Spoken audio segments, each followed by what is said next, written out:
Utawala katika eneo bunge la Gatanga, kaunti ya Murang'a, wamepiga marufuku usafirishaji wa maparachichi saa za usiku, huku wakitoa mwongozo mpya unaodhibiti usafirishaji kuanzia saa 12 asubuhi hadi saa 12 jioni. Hatua hiyo inalenga kukabiliana na ongezeko la visa vya wizi wa maparachichi mashambani ambavyo vimekuwa vikisababisha hasara kubwa kwa wakulima wa eneo hilo.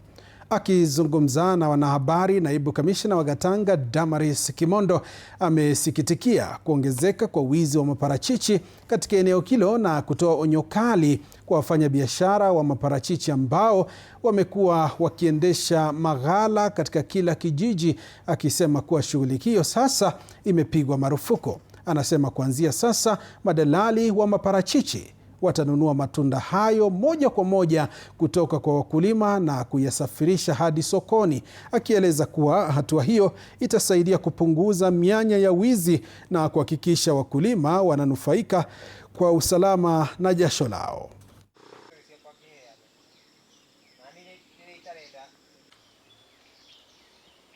Hapa kwetu Gatanga sub county, sisi ni moja ya wale watu ambao wakulima wetu hapa ni moja ya wale ambao wanatoa ama wanauza avocado mingi sana katika hii nchi. Na kwa sababu tumekuwa na uwizi wa avocado kwenye mashamba, kuna ile mikakati kama kamati ya usalama hapa Gatanga tumeweka. Moja, tumesema ya kwamba hakuna kusafirisha avocado kabla saa 12 asubuhi au baada ya saa 12 jioni. Tunataka avocado zisafirishwe mchana. Ndiposa hata mtu akisimamishwa anaweza kutueleza amenunua kwa mkulima mgani. Pia tumesema ya kwamba hakuna store ambayo itafunguliwa ile watu wanakuja kupimiwa kidogo kidogo, kwa sababu tumekuja kujua kwamba wanaiba kwenye mashamba. Mtu anaiba avocado kama kilo 5, kilo 10, anakuja anapimiwa. Na ingine ambayo inaibiwa hata haya matunda hayajakomaa. Kwa hivyo tumesema hakuna store ambazo zitaoperate.